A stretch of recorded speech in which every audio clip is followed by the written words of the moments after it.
दुश्मन का पाकिस्तान के खिलाफ ऐलान जंग।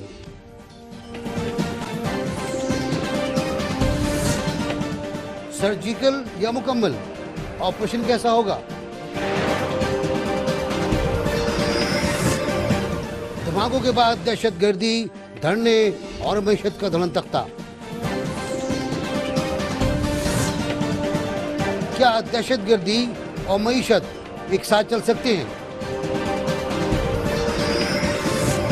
और इमरान फारूक केस के 2144 पहलू।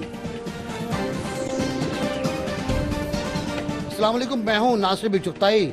NBC ऑन एयर में आज की अहम सुर्खियां आपने मुलाहिजा की हैं, सुन ली हैं आपने। इस पर बात करेंगे। हम बात करेंगे मईशत के बारे में कि दहशतगर्दी ने उसको कितना खा लिया है, कितना हड़प कर लिया है। हम बात करेंगे आने वाले वक्त के बारे में और इस इम्कान के बारे में कि क्या रियासत अब लड़ने वाली है दहशतगर्दों से। ये सब कुछ करेंगे हम, लेकिन पहले हम ब्रेक लेंगे। ब्रेक के बाद वापस आकर अपनी गुफ्तगू शुरू करेंगे।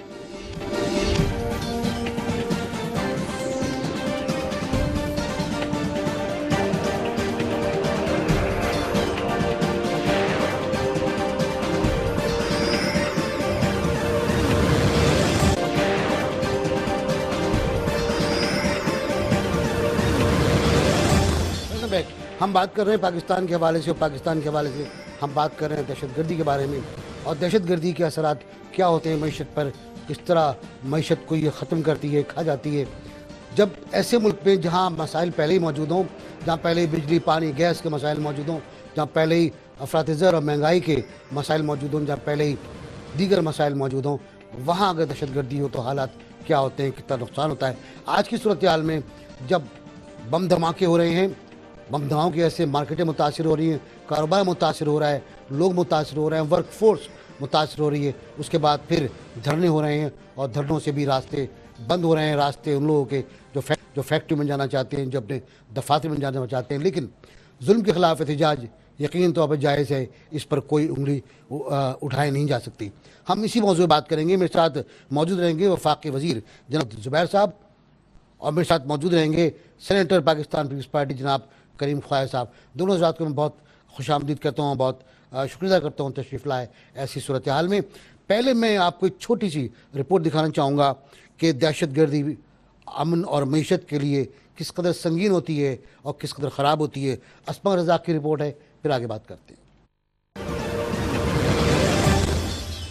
नया साल शुरू होते ही इसे नजर लग गई। जनवरी के महीने में अब तक दहशतगर्दी के 10 बड़े वाकयात हो चुके हैं, जिनमें दर्जनों अफराद लुकमाए अजल बने। दहशतगर्दी से मुल्क की बदनामी हुई और गैर मुल्की सरमायाकार खौफ का शिकार हो गए। सरमायाकारी में कमी का बोझ मईशत पर पड़ा है। दहशतगर्दी एक बुनियादी सबब होती है, खौफ व हरास का बुनियादी सबब होती है, गैर यकीनी सिचुएशन का। और इकानमी जो है वो ना तो खौफ व हरास में परवान पा सकती है, ना वो गैर यकीनी सूरत हाल में परवान पा सकती है। गैर मुल्की सरमाया मुल्क में ज़र मुबादला के ज़खायर में इजाफे का अहम जरिया है। इस सरमाए के हुज्जम में कमी से ज़र मुबादला के ज़खायर बुरी तरह मुतासिर होते हैं और नतीजा महंगाई, बेरोजगारी और गुर्बत की शक्ल में निकलता है। इदारा शुमारियात के मुताबिक एक बरस में महंगाई में 10% तक का इजाफा रिकॉर्ड किया गया है। जो एक्सटर्नल असिस्टेंस आई है अमेरिकन की तरफ से, या जो हमें कोलिशन सपोर्ट फंड के जो पैसे मिले हैं, तो पाकिस्तान की जो कंट्रीब्यूशन और पाकिस्तान की कुर्बानी और पाकिस्तान के लॉसेस इनसे बहुत हद तक तकरीबन 4-5 गुना ज़्यादा है। बराह रास्त गैर मुल्की सरमायाकारी गुज़श्ता बरस के मुकाबले में 27% तक कम हो चुकी है। ज़र मुबादला के ज़खायर में कमी रुपए की कदर में गिरावट का भी बड़ा सबब है, जबकि ज्यादा नोट छापने से अफरात-ए-ज़र बढ़ा है। प्रोग्राम NBC ऑन एयर के लिए कैमरामैन वाजिद मुगल के साथ अस्मा रज़ाक, इस्लामाबाद। अब तक रिपोर्ट आपने सुनी है। इस दहशतगर्दी का इलाज करने के लिए आज बहुत अहम इजलास हुआ। इस इजलास में प्राइम मिनिस्टर थे, इस इजलास में आर्मी चीफ मौजूद थे, इस इजलास में अहम वज़रा वज़ीर दाखिला और वज़ीर इत्तलात मौजूद थे। इसमें बातें हुई, बाहम मशवरे हुए। और अब कहा जाता है कि कल तक हम जो बात करते थे मुज़ाकरात और ऑपरेशन, अब वो गालिबन तरजीहात बदल गई हैं। ऑपरेशन और मुज़ाकरात की बात अब सुनी जा रही है। लोग कहते हैं कि दुश्मन ने पाकिस्तान के ख़िलाफ़ ऐलान जंग कर दिया है और ये कि पाकिस्तानी अवाम को जो भी मारता है वो रियासत का दुश्मन है। तो कहा जाता है कि रियासत अब ऐसे लोगों के खिलाफ सरगर्म होने के लिए तैयार है जो पाकिस्तान में दहशतगर्दी करते हैं। मैं पहले जाऊंगा मोहम्मद ज़ुबैर साहब के पास और बात करूंगा, मैं उसके बाद जाऊंगा करीम ख्वाजा साहब के पास कि इस दहशतगर्दी से जनाब मोहम्मद ज़ुबैर साहब वज़ीर भी हैं आप, क्या आपको नुकसान हुआ है, क्या ममलिकत को नुकसान हुआ है और क्या ओवरऑल सोसाइटी का फैब्रिक मुतासिर हुआ है?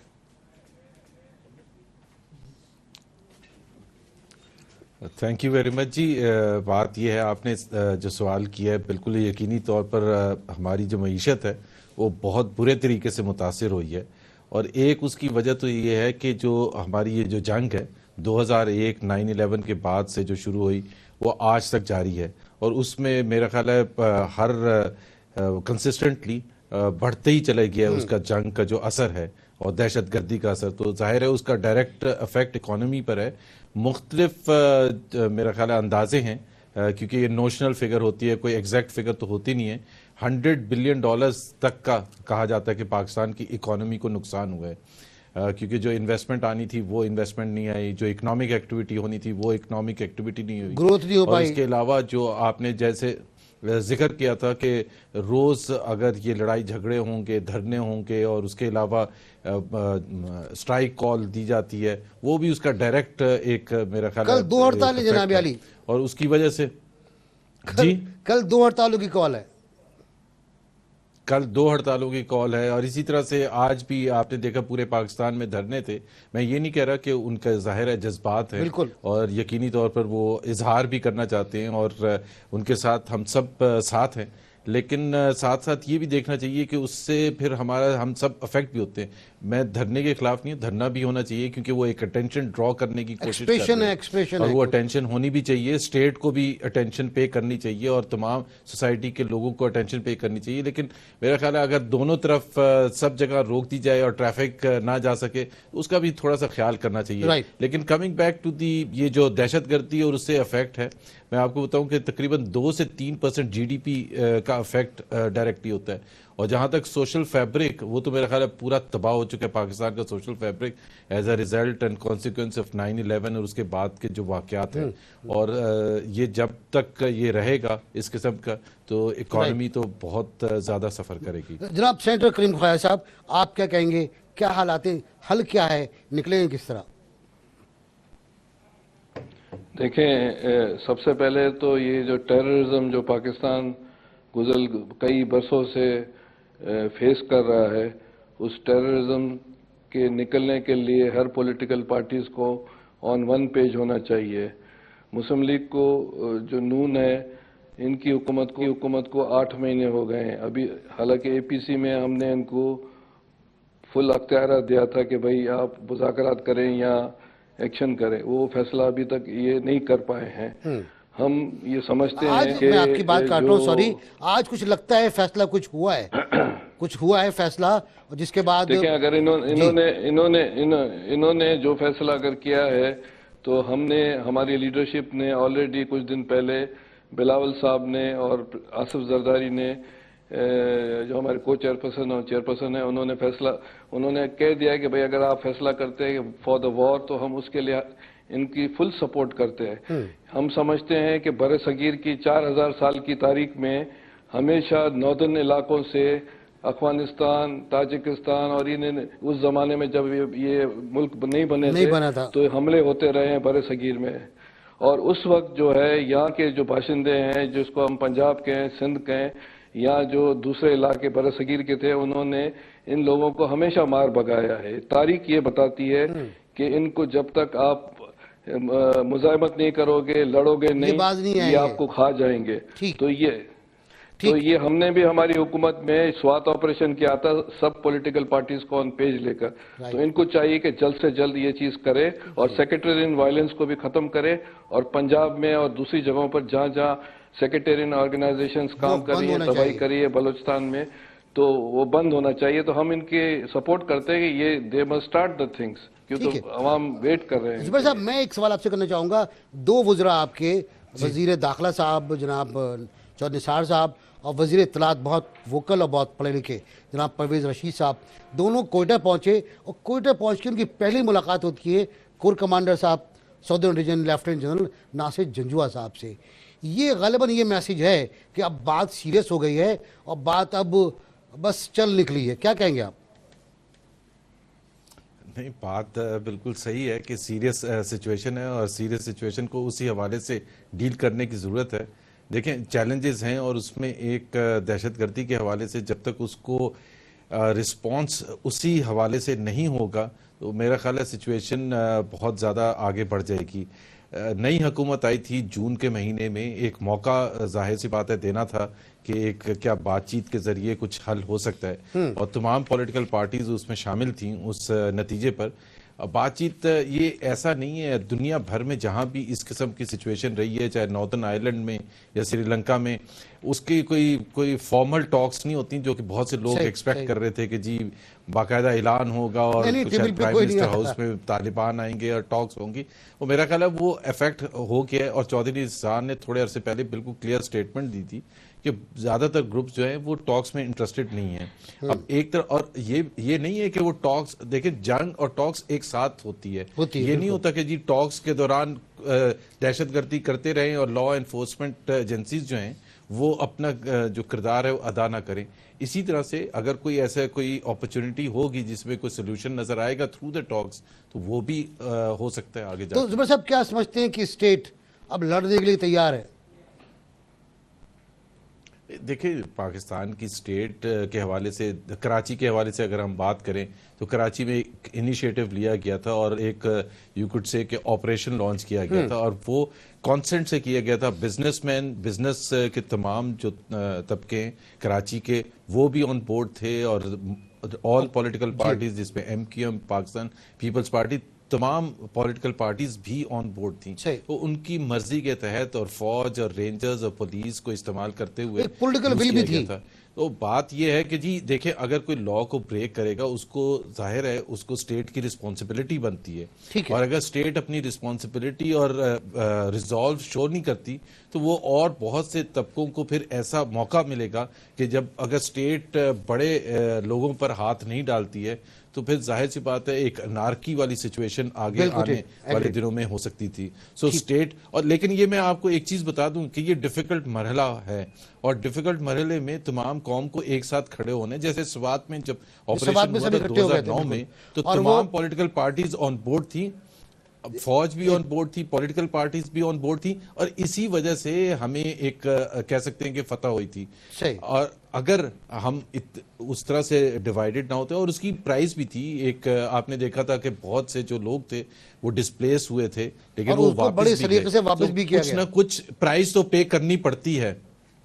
ठीक है, मैं जनाब सेनेटर साहब के पास जाऊंगा। सेनेटर साहब, आज पाकिस्तानी फौज ने जो ब्रीफिंग दी है प्राइम मिनिस्टर साहब को, उसमें गालिबन जो बात बाहर छन छन के आ रही है वो ये है कि मुसल्लह अफवाज किसी भी कार्रवाई के लिए तैयार हैं, वो सर्जिकल और मुकम्मल ऑपरेशन भी कर सकती हैं। साथ ही साथ ये कि इस इजलास में IDPs, इंटरनल डिस्प्लेस्ड पर्सन जो हो सकते हैं फाटा के और शुमाली वजीरिस्तान के, उनकी बहाली और उनकी कैंपिंग के लिए भी सोचा गया है और उसके साथ साथ ये भी कि शहरी इलाकों पर इसके असरात क्या निकलेंगे। प्राइम मिनिस्टर ने कहा है फौज से कि वो मुकम्मल तैयारी के साथ वापस आए।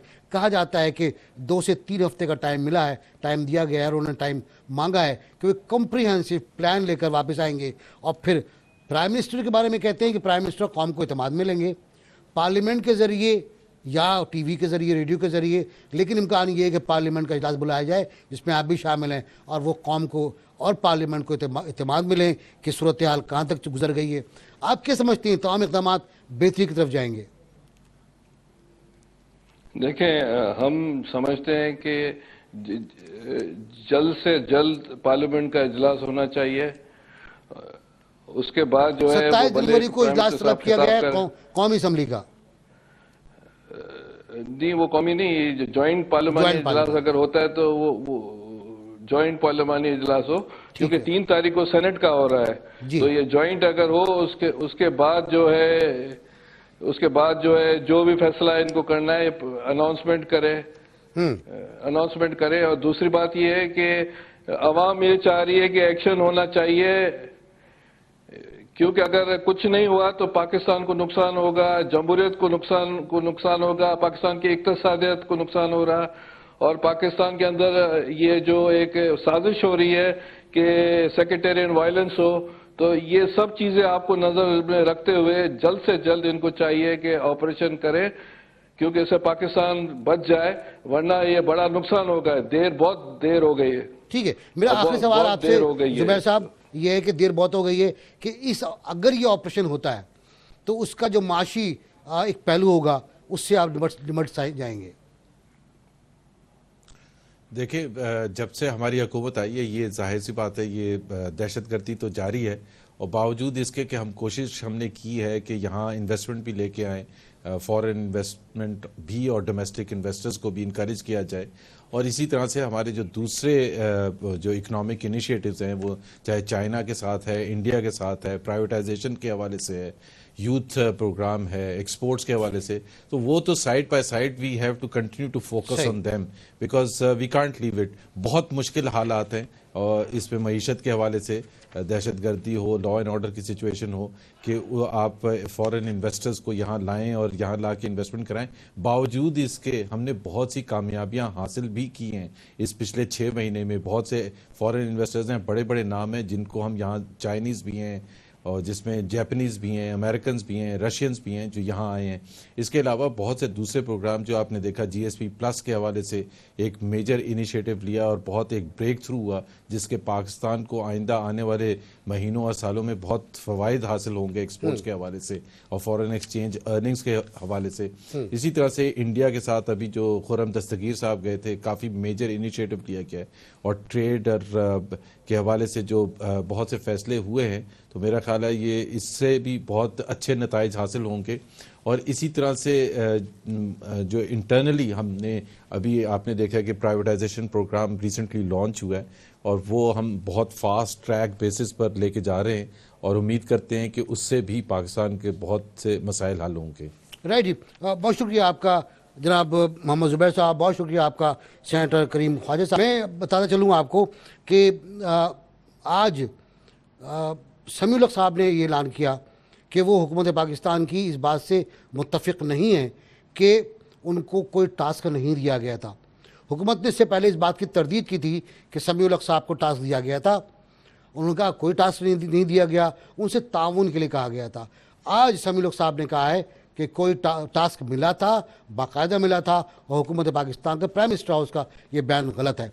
इस पर तालिबान के तर्जुमान शाहिदुल्लाह शाहिद साहब का बयान भी आया है, और उन्होंने कहा है कि समीउल हक साहब को इस पूरे प्रोसेस में शामिल करना एक सियासी हरबा था, एक सियासी चाल थी, और उसका मकसद मुज़ाकरात की आड़ में एक और ऑपरेशन की राह हमवार करना था।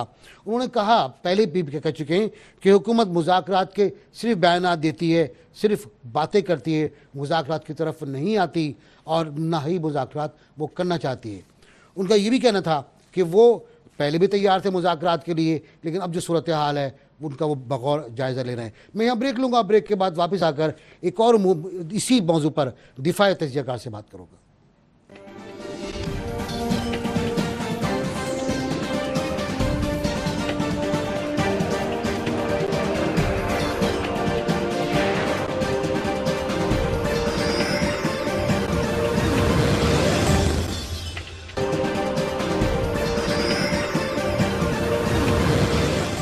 Welcome back. इस खबर के साथ, इस ब्रेकिंग न्यूज़ के साथ कि वफाकी वज़ीर दाखिला और वफाकी वज़ीर इत्तलात के कोयटा में मुज़ाकरात कामयाब हो गए उन लोगों से जो धरने में बैठे थे अपने प्यारों की मैयतों के साथ, जिनको एक धमाके में शहीद कर दिया गया था। एक बस के अंदर ये ज़ायरीन थे जो ईरान जा रहे थे, और उनको निशाना बना के शहीद किया गया। एक धमाका हुआ, उसके बाद हर तरफ आए हम।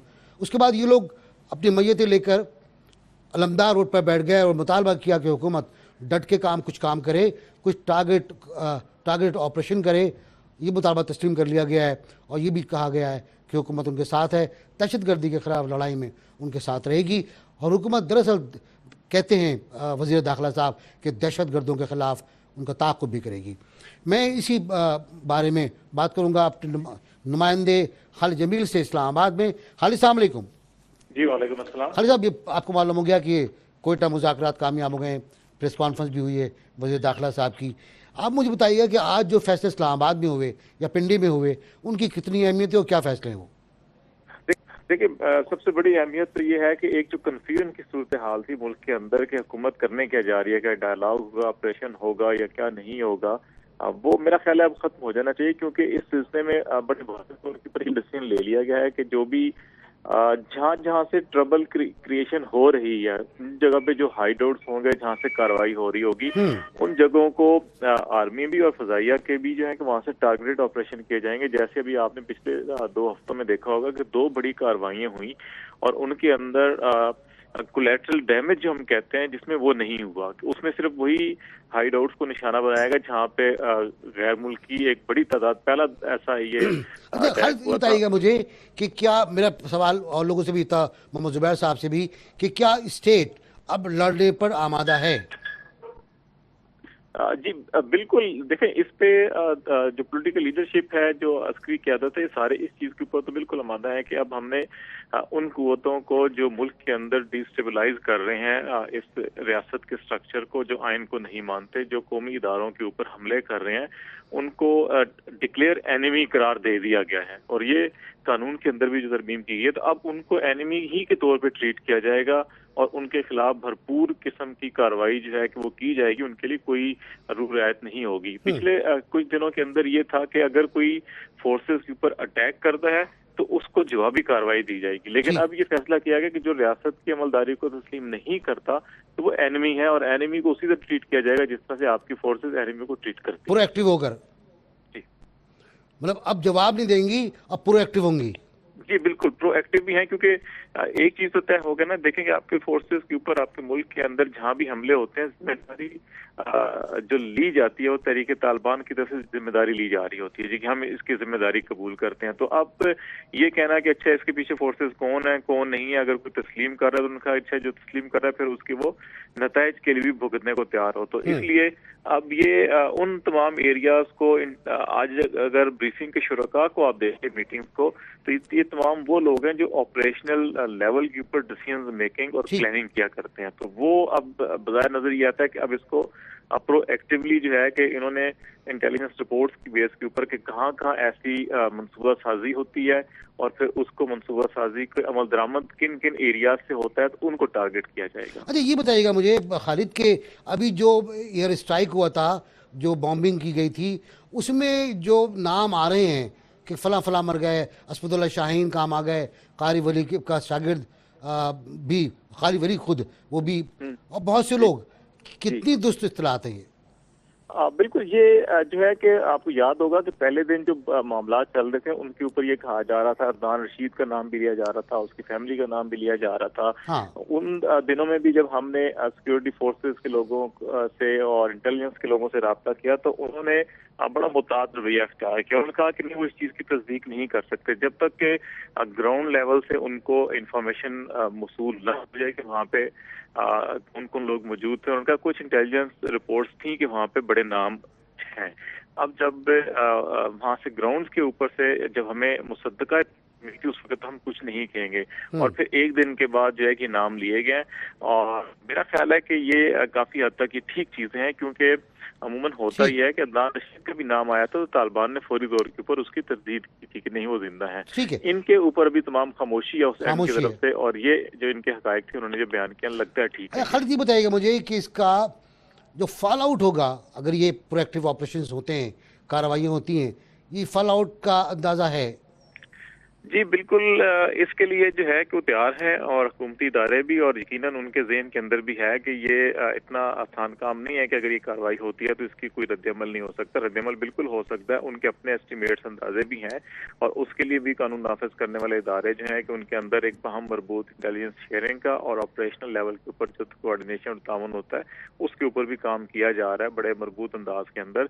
और लेकिन इसका फॉल आउट शायद इतना उस तरह से शदीद ये भी एक इम्कान है कि ना हो, क्योंकि इसके अंदर अब ये हमारे ज़हन के अंदर जो ऑपरेशन आता है वो जैसे सवाद मालाकंड ऑपरेशन था या वाना वजीरिस्तान ऑपरेशन था, तो उस तर्ज का शायद ये नहीं होगा कि यकीनन आपको वो पिक्चर्स वो मनाजर नजर आएंगे कि लोग वहाँ से इंखला कर रहे होंगे। खौफ हरास की कैफियत पैदा होती है जब कहीं ऑपरेशन किया जाता है या सर्जिकल होगा। जी, तो सर्जिकल के अंदर क्योंकि हमारे पास अब हमारी चाहे वो हेलीकॉप्टर्स हैं या हमारे जो लड़ाका तैयारे हैं जो फिजा से अटैक करते हैं, तो उनके पास अब नाइट विजन गूगल का जो सिस्टम है वो भी उनके पास अवेलेबल है, और रात की तारीकी में भी जो है कि हज़ारों मीटर की बुलंदी से भी अपने निशानों को ठीक ठीक जो है कि वो हदफ को निशाना बना सकते हैं। तो उसमें अब ये देखना होगा कि कितनी अच्छी इंटेलिजेंस रिपोर्ट्स होती हैं और उनकी रोशनी के अंदर कितने एक्यूरेट कार्रवाइयाँ होती हैं। बहुत शुक्रिया आपका खालिद जमील हमारे साथ रहने का। हम बताइए क्या सूरत हाल है। ओके,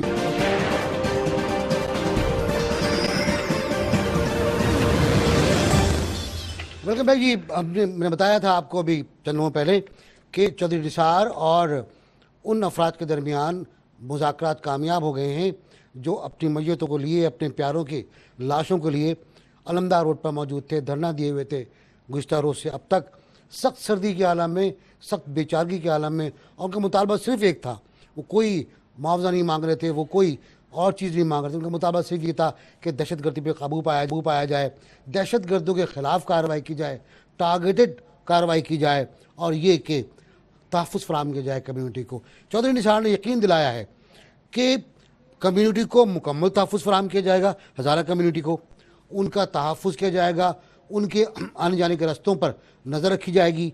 साथ ही साथ ये कि जैसे मैंने पहले भी कहा कि दहशतगर्दों का ताक़ुब किया जाएगा। अब्दुल्ला ज़ेरी हमारे साथ मौजूद हैं, हमारे नुमाइंदे कोयटा में, और कुछ मसाइलों का। मैं ज़ेरी साहब अस्सलाम वालेकुम। ज़ेरी, आपको मेरी आवाज़ आ रही है? अभी आ रही है। हाँ, बताइएगा क्या हुआ इस प्रेस कॉन्फ्रेंस में जो उसके बाद हुई। एक घंटे कोयल जिसके बाद वफाकी वज़ीर दाखिला राजा चौधरी निसार और फैसले क्या हुए ज़ेरी साहब? प्रेस ब्रीफिंग में उन्होंने कहा कि हमने अपनी जानी कराई है हज़ारा कौम पोस्ट या तंजीमों को, और जो उनके मुतालबात उनके मुताबिक सूबाई हुकूमत और वफाकी हुकूमत उतरेंगे, और जो इनकी डिमांड है उनको बहुत जल्द अमली इक़दाम पहनाएंगे और संजीदगी का मुजाहरा भी किया जाएगा। इसके बाद सूबाई जो उनका एग्जीक्यूटिव सरबराह है अब्दुल खालिक हज़ारा और दीगर शिया तंजीमों के रहनुमा इस वक्त ऐलान कर रहे हैं कि हम धरना खत्म कर रहे हैं वफाकी हुकूमत के हिदायत पर। सूबाई नहीं, क्योंकि सूबाई हुकूमत पर हमें यकीन है उनके पास इख्तियार नहीं, जिस वजह से हम यकीन उन पर नहीं रख सकते। लेकिन वफाकी वज़ीर दाखिला की जानिब से हमें जो बयान। अच्छा, आप इस बात की तस्दीक कर रहे हैं कि उन्होंने धरना ख़त्म करने का ऐलान कर दिया है? जी, धरना खत्म करने का ऐलान किया नासिर साहब, और कल 11 बजे के बाद तस्दीक होगा इन मैयतों को। जो 27 मैयतें यहाँ पे रखी गई अलमदार रोड पर, इनकी तस्दीक कल 11 बजे के बाद होगी। और एक मैयत जो इसका एक अस्पताल है जो इस वक्त CMS में पड़ी है, वो समेत यानी 28 मैयतों को कल बैठ ज़ैनब अलमदार रोड के कब्रिस्तान में इंतकाल किया जाएगा, और धरना अब खत्म कर दिया गया है। जी, बहुत शुक्रिया आपका ज़रिए हमारे साथ।